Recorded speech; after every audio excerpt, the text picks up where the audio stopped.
Greg, so do you want to get us started on basically telling the world about SchoolCoin and what our vision is? I think it's best if you take the lead because I know it's all fresh in your head from this weekend. Yeah, absolutely. No, thank you. And thanks for the opportunity to be here. What we've built is a pretty exciting ecosystem of meta currencies that allow us to reward people for creating learning apps. And so we're cleverly putting nested NFTs together that allow people and incentivize people to create their own culture and their own games and their own way of learning.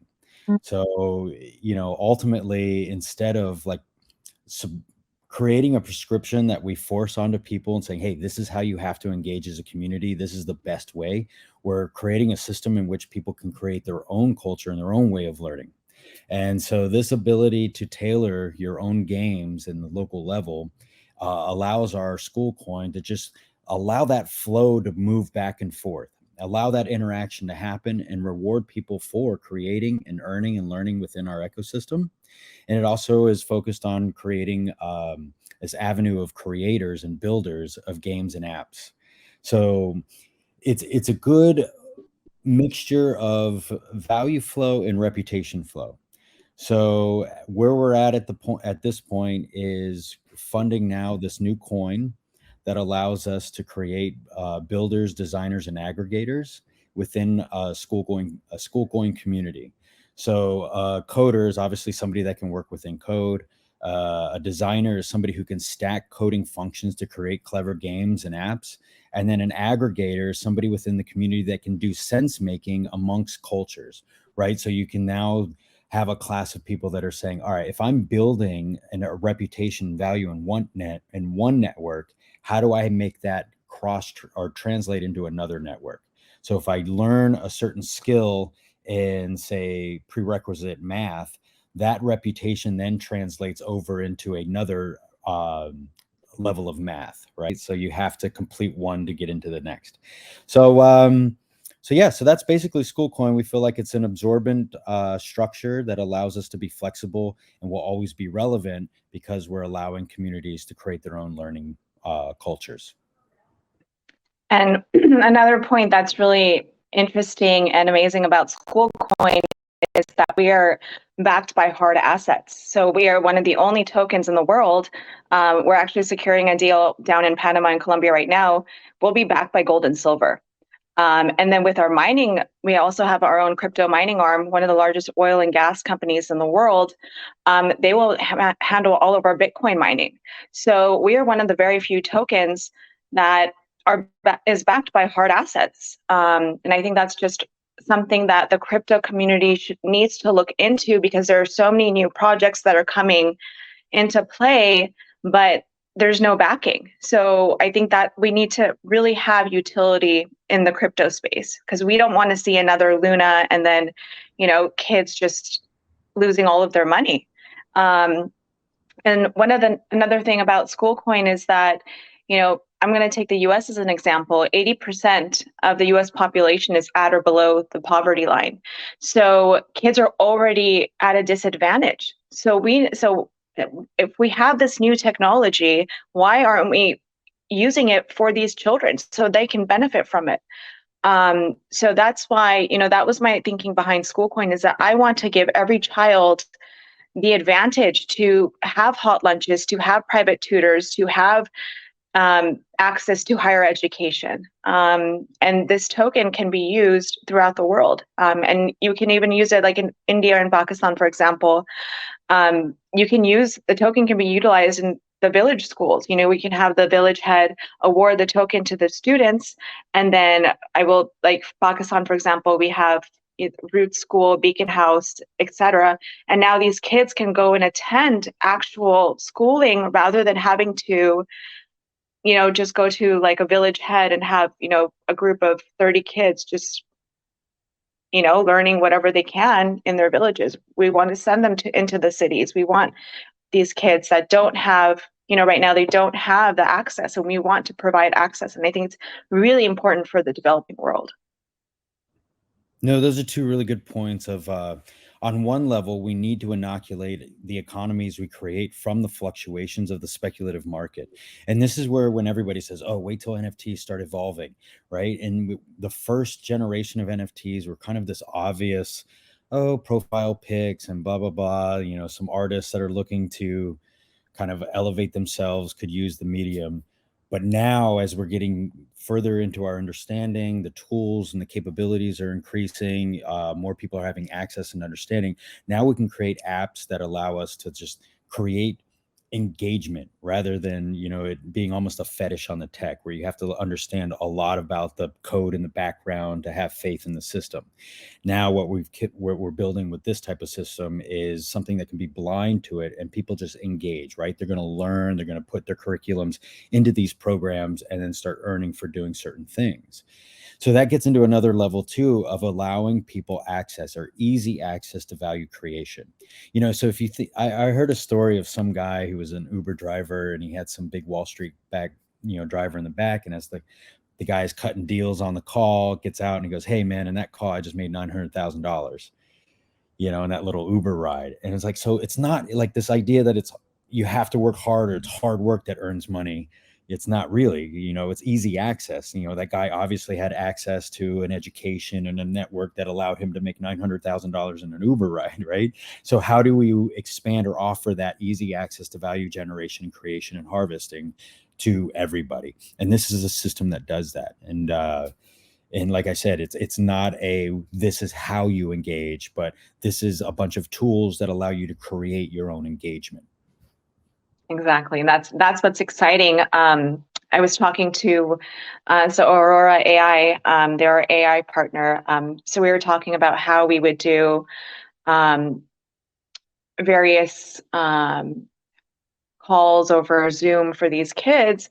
And like, for example, like let's say you're into robotics and you're into space and whatnot. So the kids that get awarded, that do well through their various programs all around the world, they get to hop on a Zoom class with, let's say, Elon Musk.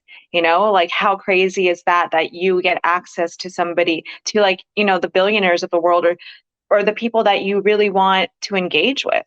If I was like, and that's what would incentivize me to do well in school. I'm like, wow, if I get the opportunity to speak to Elon Musk, I'm definitely going to like excel, right? And let's say you're in Argentina, or somewhere in Latin America, and you're really into like sports, and you're really into street soccer. And what will incentivize you to do well in school? If you're mostly into soccer, let's say, okay, well, we have a Zoom with Messi. Oh my gosh. I think like every little boy in the world would want to be on that Zoom with Messi. So it's just providing access, and I want kids to get excited about school, and I want teachers to be motivated to teach as well. So, and another thing, I was speaking to my boyfriend's mom. She's a second grade school teacher, and she was like, "Oh, I have to figure out my lesson plan for tomorrow. It has to be around bees." And I'm like, "Oh, my kid, I have a son, he's in kindergarten." And I was like, oh yeah, my son's class, they just did like a little thing on bees and about pollination and whatnot. So how incredible would it be to allow teachers to get on Zooms globally with other teachers and figure out lesson plans? Because right now they're just having to do it all on their own. You have, and my son's kindergarten teacher, she told me, she's from Egypt, and she told me, I go to sleep at 2 o'clock in the morning, figuring out my lesson plan, and I have to be up, and she's Muslim, so she has to be up by 5 and pray. And so it's like she's literally running on 3 hours of sleep because she doesn't have access to, lesson plans. She needs to basically come up with everything on her own. So I think it's really important, even, school coin, for the teachers to allow access, and it will alleviate so much pressure and so much burden on just the whole system. Absolutely. No, that's the teachers stand to benefit greatly, because they're going to have a whole library of tools where they can easily sit there and say, okay, let's look at everything from like a spelling list. could I easily put my spelling list into an earning game that allows my kids to go there, learn the material, and earn a little value that goes to school supplies or electric costs at the school or whatever it might be. And then in the case of, say, like a heavy influencer, right? They're calling this next economy the creator economy. So let's say Elon, or even like you say, a sports star like Messi, it's like, okay, could they create a series of games or an app or a metaverse environment where a kid can go in and say they want to be a good soccer player? Well, Messi could have a curriculum of skills to build on, nutrition, sleep, all these other peripheral things that you could get somebody to do, stretching, all these things, right? And you could start building these soccer players. Or say Elon Musk wants to build a bunch of people that are good for a space program, right? He could set up a curriculum built in that you learn and you earn on the way there. And then he would basically have a pool of people over time that have the proper skills that he could then employ.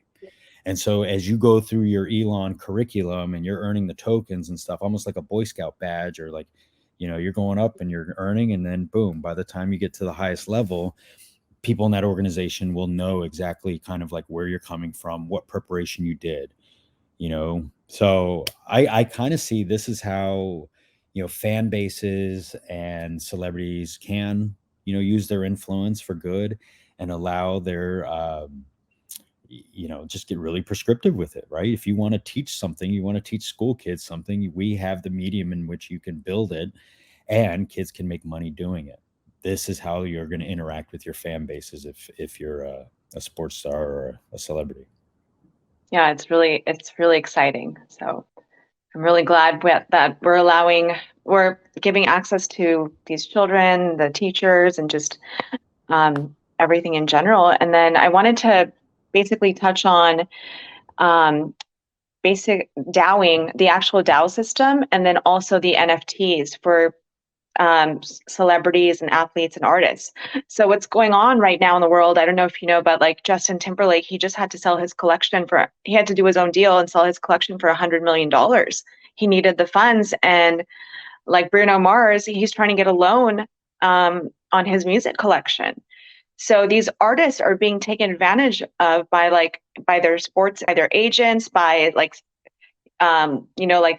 say the movies, like by these big conglomerates. And so now we want to create DAOs for these individual artists, celebrities, and athletes, so that they can protect themselves and their families. We want to take out the middleman. We want to take out the middleman that's taking advantage of the system and of these people. So I think it's really important for athletes that are already, well known.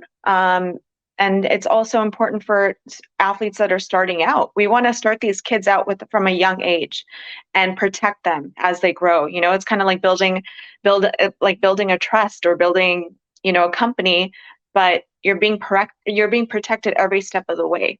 And that's one of the main things about Schoolcoin is just the protection of, yourself. You are the asset, so we really want to protect every individual.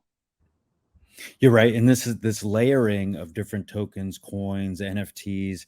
This isn't just dependent on one market influx, right? And then the community value starts going down or up. This adds a level of stability because it is a layered marketplace and there's utility, right? So if you come in and you're going to get a bunch of school coin and now you're participating in an ecosystem and you can pass that value around, you can get apps and games made, and then you can start earning more and more as people start using your apps and games as a coder. So this is an ecosystem that encourages participation and not just kind of like this investor class that does nothing in there, right? Like you come in, you're now part of our ecosystem, you're now engaged, and you have these like incentives to stay engaged. And educating children is a good reason to stay engaged, and it's a good reason for an athlete or an influencer to come to our environment, use our coin to build some kind of engagement game that teaches people some kind of directive. So if you're an influencer or celebrity that wants, I don't know, it's STEM, or, you want to market toward girls to get, more engineering, you could start building a brand around that content and around your brand to target that audience. And then what makes it fun, what makes it rewarding, is the fact that you can earn school coin every time you create a game and somebody accomplishes the conditions of the game you set. So yeah, this is so exciting, and the structure can be used anywhere. That's the good point about this, is that we could use this in many different contexts and allow people to create their own engagement tools and culture. Yeah, and so another fun thing that we're doing is teaching kids how to invest and trade. So we had a meeting a few weeks ago with one of our partners. They were going to be our staking partner, and then me and my head of marketing were like, wait, hold on a second, like how, it's very, like, staking is very dangerous, especially teaching kids. But then we're like, okay, we'll just turn it into a game. So basically we're going to create an exchange for kids to learn how to trade and learn how to invest. And so they won't be trading actual money, but they'll be trading within the system. And then once, when they do well, they get awarded in school coin. So it's really exciting, because I think kids would do really well learning how to trade in the stock market. So I think it's a Yeah, really, financial literacy. I mean, that's something that's kind of a taboo issue, right? Money's taboo in our capitalist culture, and so of course we don't teach it, and we put a lot of barriers around it. And I don't know, sometimes it's the blind leading the blind. If you look at our society, and yeah. say, like a bunch of people in debt teaching the next generation how to like get into debt. So yeah, let's build something that's more absorbent and relevant to the time.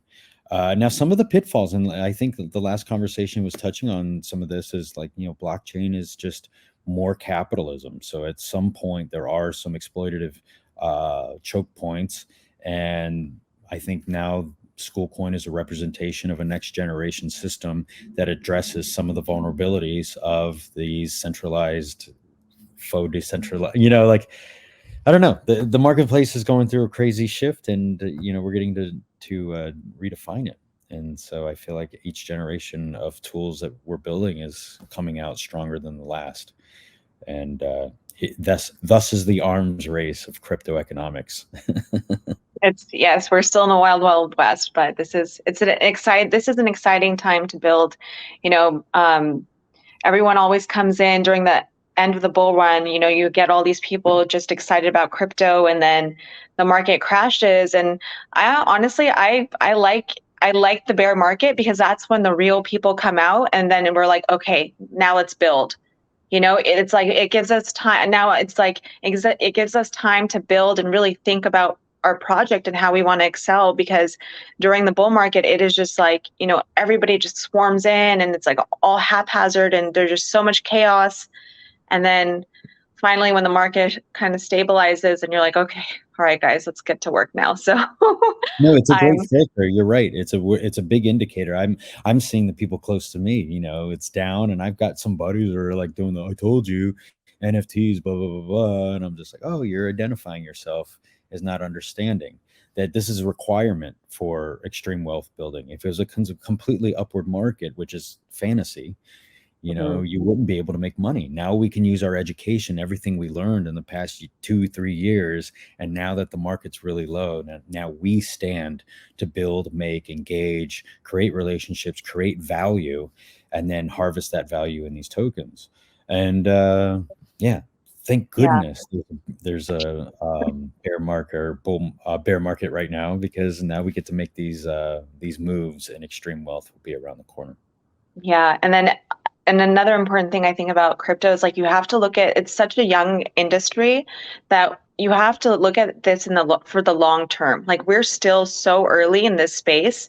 I was telling my boyfriend the other day, I was like, my portfolio crash. He's like, your portfolio crashed 94% this run, and you're still smiling. I'm like, well, because I'm up. I started in crypto in 2015. So I'm like, I'm not looking at the short term. I'm looking at the long term.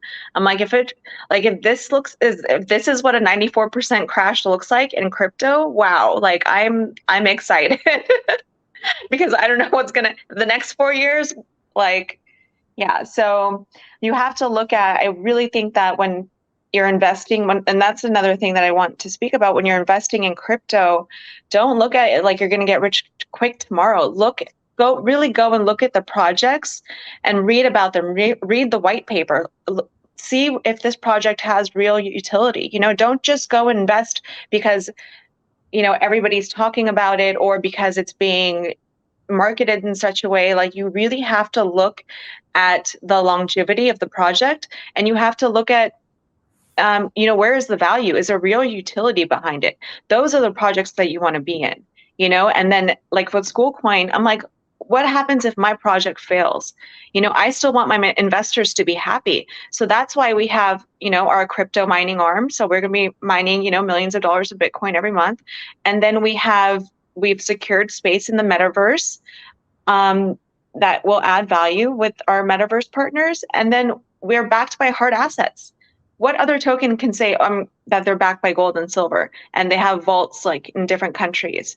So you really have to look at where's the utility, because a crypto project can just be made on your phone, and you hire whatever marketing people, but then there's no real utility behind it, and then that's why so many projects are getting screwed over, and so many people are getting screwed over because there's no utility. So you really have to look at projects and, okay, number one, where is the utility? Number two, are they backed by anything? What happens if the project fails? Well, the investors get their money back. Then number three, do they have their own exchange?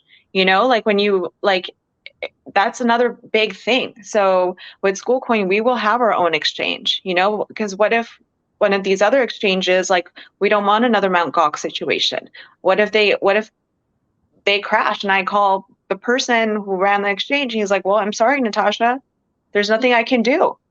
Then so I have to be, and I'm thinking as a mother, so I'm thinking that I need to protect every kid. And how will I do that? And building an exchange and having Schoolcoin as its own exchange is really important.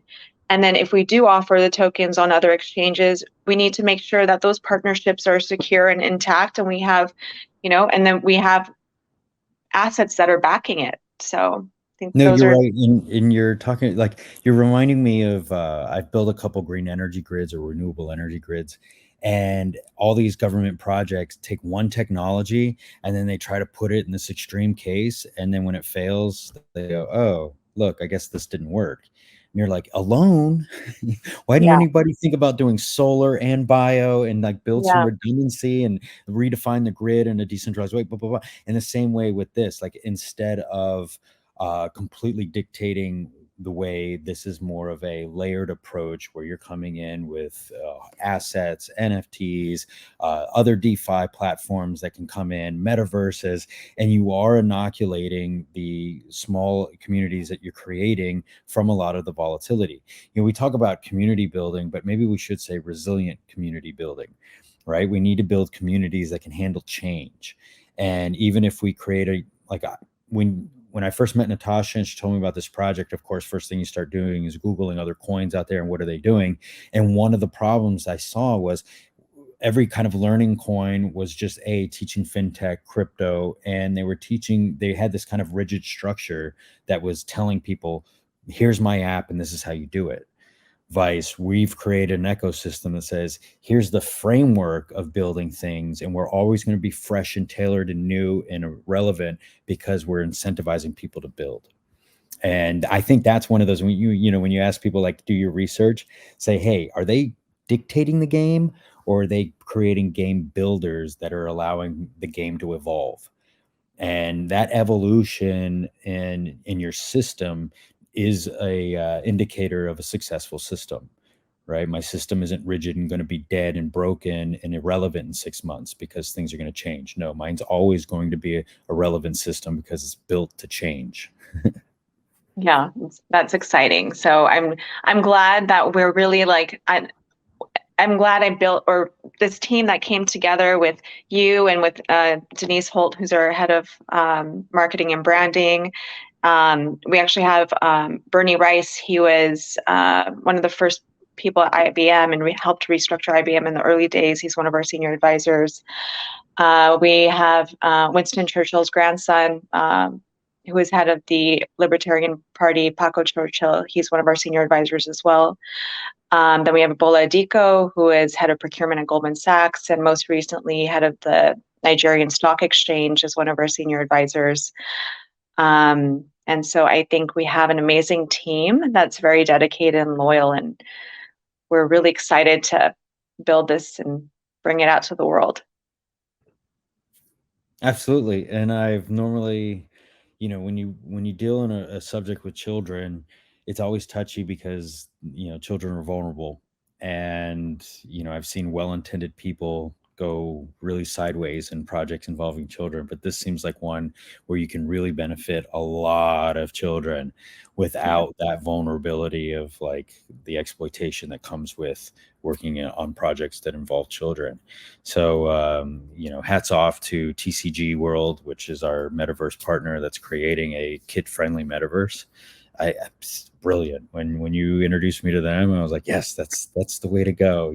Somebody needs to go in there, make sure that the engagement environment is clean and proper for children, and then we can start interacting in a different way. And we ourselves have to have that kind of like responsible stewardship to create the proper systems that create a healthy environment. And that's the goal. And I think that as we share data and we have this ecosystem that is taking lessons learned and allowing the best and most meritorious systems to rise to the top, that's how most people will be impacted in a positive way. Yeah, and a lot of the companies that we've chosen to partner with, they have been startup projects, and they've had other startups, and they've all unicorned. And all of our partners are intending to go public. Like our crypto mining arm, Eagle Natural Resources, they're going public in July. Precog Finance, who is going to be our staking partner for the kid-friendly exchange, they're going to be public by next year. We're looking to take SchoolCoin public next year as well. So, and it's just a really exciting time. And I really, building out SchoolCoin, because I have a 6-year-old, a 5-year-old, and a 2-year-old, I was thinking of my own children, so I built it as what I want for my kids. And I want that for every kid in the world. Good ambition, good intention, and thanks again for this opportunity to present our project.